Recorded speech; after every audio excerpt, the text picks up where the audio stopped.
Assalamualaikum warahmatullahi wabarakatuh. Salam sukses untuk Anda semua. Semoga Anda dalam keadaan sehat walafiat. Selamat datang di Info Cerdas Channel. Jangan lupa subscribe dan bunyikan lonceng notifikasinya agar Anda bisa mendapatkan informasi-informasi yang bisa bermanfaat bagi Anda semua.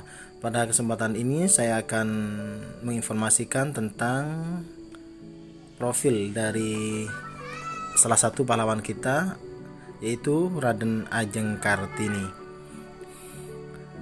Oleh karena itu, tonton video ini sampai selesai agar Anda bisa mendapatkan informasi dan tambahan pengetahuan. Pahlawan merupakan orang yang berjiwa besar, yang sangat berjasa terhadap bangsa dan negara, yang rela berkorban demi kepentingan orang lain, rela mengorbankan kepentingan pribadinya atas kepentingan masyarakat luas. Bangsa yang besar adalah bangsa yang menghargai jasa-jasa para pahlawan.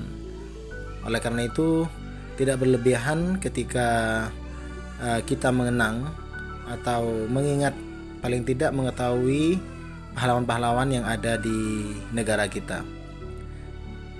Hal itu sebagai refleksi, sebagai perenungan bagi kita yang tanpa mereka kita tidak akan bisa menikmati kemerdekaan pada saat ini.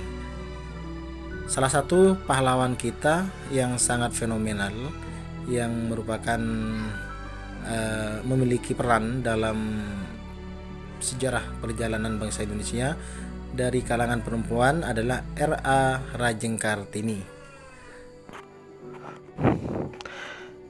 R.A. Rajeng Kartini ditetapkan sebagai pahlawan nasional, pahlawan kemerdekaan nasional berdasarkan keputusan Presiden RI nomor 108 tahun 1964 pada tanggal 2 Mei 1964. Keputusan ini, Kepres ini ditetapkan pada masa Presiden Soekarno, sehingga pada setiap tanggal 21 April ditetapkan sebagai Hari Kartini. Lalu siapa sebenarnya Raden Ajeng Kartini?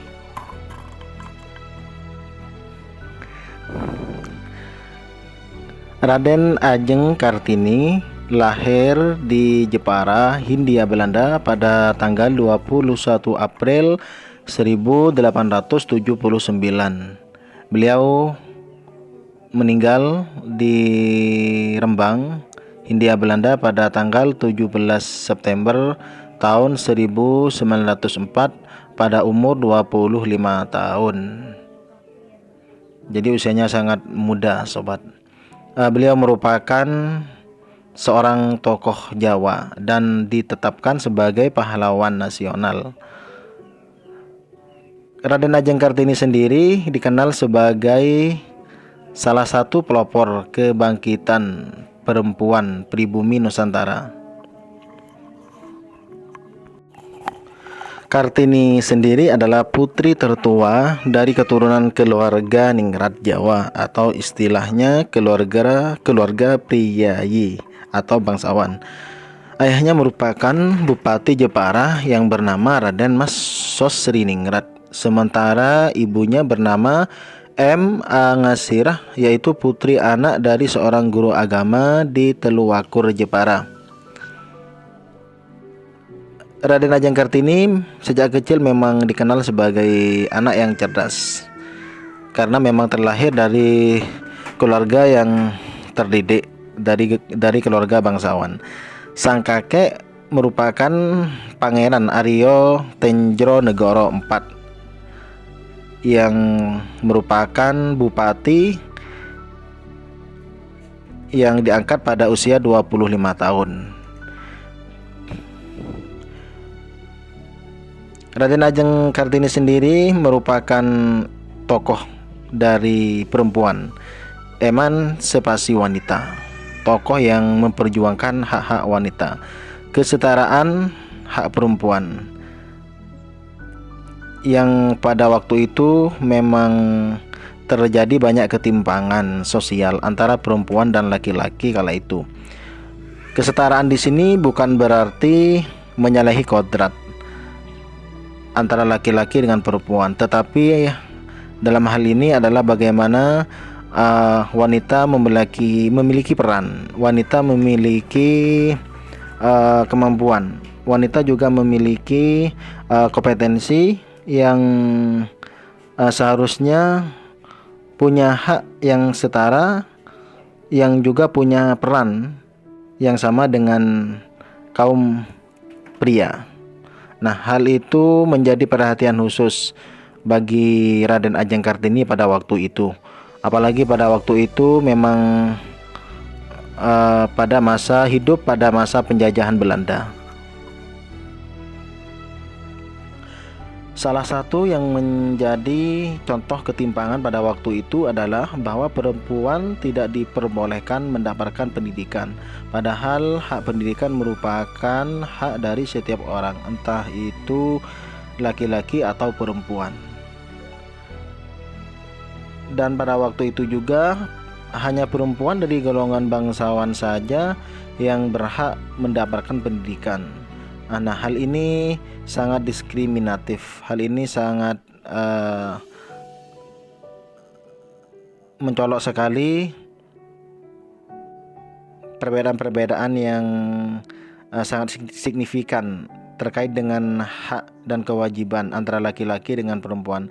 Yang diperbolehkan saja hanya perempuan dari golongan bangsawan saja, sementara dari golongan perempuan rakyat biasa tidak diperbolehkan. Nah, ini menjadi perhatian khusus dari Raden Ajeng Kartini.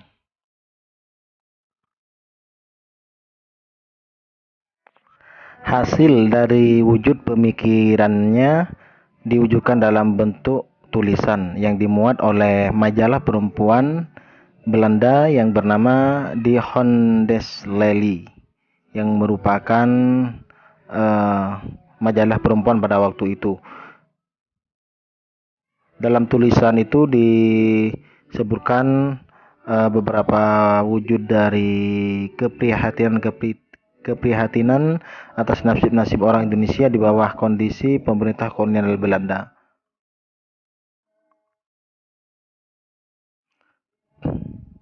Tulisan-tulisannya itu dibukukan, kemudian diberi judul Door Duisternis tot Licht, atau yang lebih dikenal dengan populer dari nama Dari Kegelapan Menuju Cahaya. Pada tahun 1922 tulisan itu diterbitkan menjadi buku kumpulan surat Kartini, Habis Gelap Terbitlah Terang.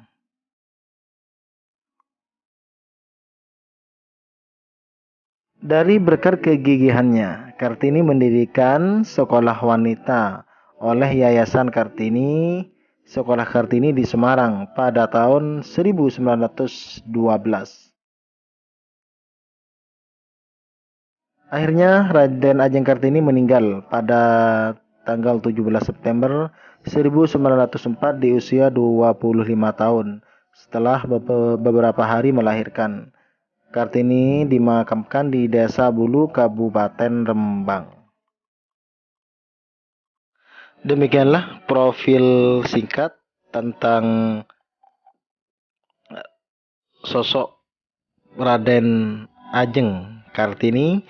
Mudah-mudahan semangat hidupnya tetap menginspirasi kepada kita semua, terutama kepada jiwa-jiwa muda.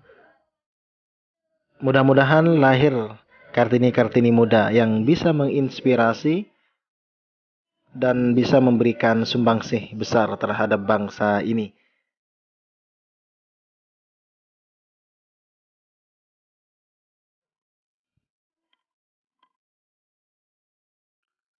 Hanya ini yang bisa saya sampaikan pada kesempatan kali ini. Mudah-mudahan bisa memberikan manfaat.